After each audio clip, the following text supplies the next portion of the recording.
The Nazis have a pretty negative reputation, and for obvious reasons. So to be considered the darkest figure within the Nazi regime takes a certain level of infamy. One that would have your boss calling you the man with the iron heart. In this case, your boss being Adolf Hitler. The man in question is Reinhard Heydrich, one of Heinrich Himmler's proteges. Now, any number of people could probably earn the nickname of the man with the iron heart, or the darkest figure within the Nazi regime.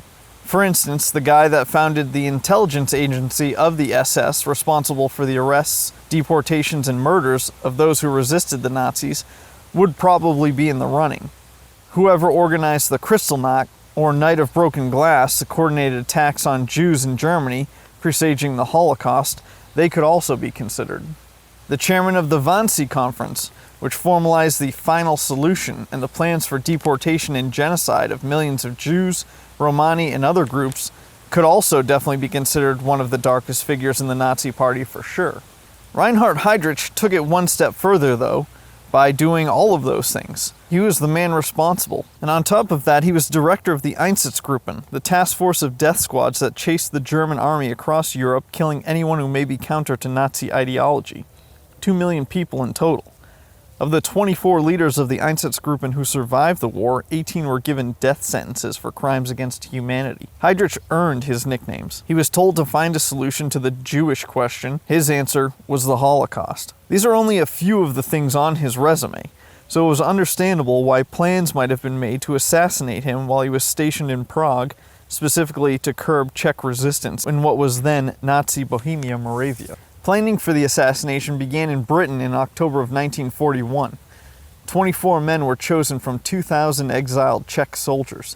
These 24 were sent to commando training in Scotland, and from there, 2 were chosen to make the attack. Warrant Officer Josef Gabčík and Staff Sergeant Jan Kubis. They parachuted into the outskirts of Prague 2 months later to carry out the attack. Czech resistance organizations helped them, though some leaders feared the Nazi retribution for such a move could be disastrous. It was decided to conduct the attack while Heydrich went about his morning commute.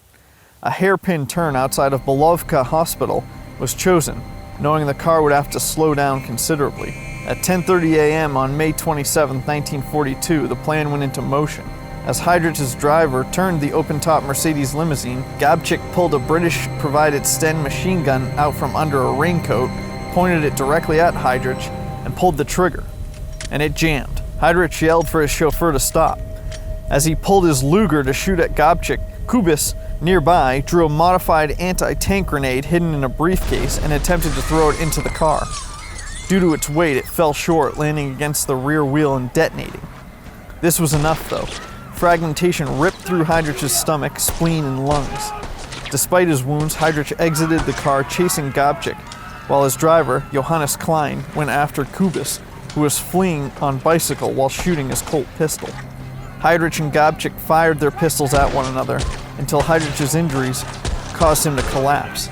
Gabčík ran into the butcher shop of a Nazi sympathizer who alerted the driver, Klein. The two collided in the doorway, where Gabčík shot him twice before escaping on a public tram.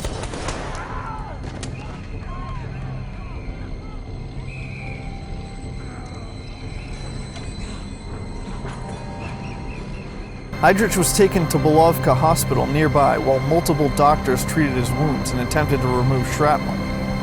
Himmler sent his personal physician, and within 2 days Heydrich was being attended to exclusively by SS doctors.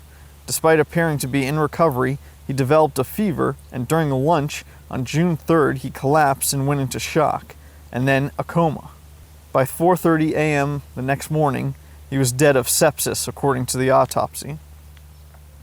Hitler demanded immediate reprisals, wanting to send General Erich von dem Bach-Zalewski, who had a comparable history to Heydrich, to Prague, with the intent of killing 10,000 Czech citizens. Himmler convinced him not to, in order to spare the industrious productivity of the region.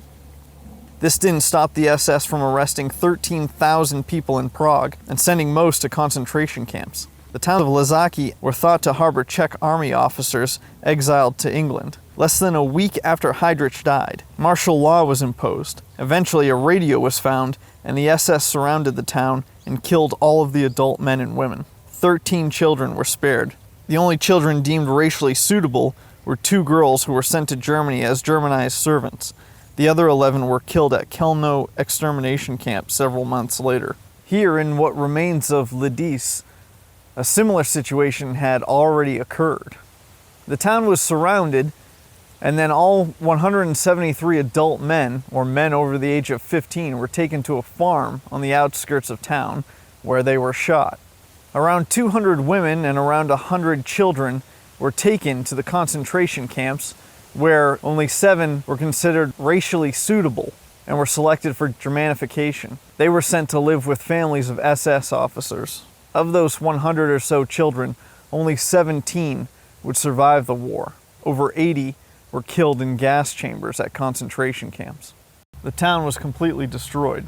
In total, 1,500 to 5,000 died in the reprisals. The assassins, Gabčík and Kubis, were in hiding here at what is now St. Cyril and Methodius Cathedral. The SS were unable to locate them, and the residents of Prague were expecting more arrests and reprisals. Lucky for the SS, though, a former Czech soldier betrayed his countrymen for 1 million Reichsmarks and a support role in the Gestapo. Safe houses were raided, conspirators tortured for information, then killed.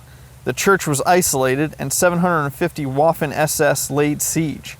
With machine guns, grenades, tear gas, and even an attempt at flooding the crypt, hiding the men, the 2 assassins and 5 compatriots were killed, most from self-inflicted gunshots. The bishop, in an attempt to shield his parishioners, took blame for the housing of the men. He was arrested, as was his priests and senior laymen. They were tortured and shot at Kobilci shooting range, where approximately 550 were murdered during the reprisals. 2 funerals were held for Heydrich, both in Prague and Berlin. Hitler himself attended the one in Berlin, presenting 2 of the most prestigious awards of the Nazi Party, the German Order and the Blood Order. Operation Anthropoid became the sole instance of the war in Europe where a top-ranking Nazi was killed in a government-organized assassination, and memorials stand across Europe to commemorate its success, most notably here at the National Memorial to the Heroes of the Heydrich Terror, in the cathedral where the conspirators met their end. And as for the man who sold them out for 1 million Reichsmarks, he was hunted down after the war, found guilty of treason, and hung on April 29, 1947. Thanks for watching, and as always, until next time, get lost.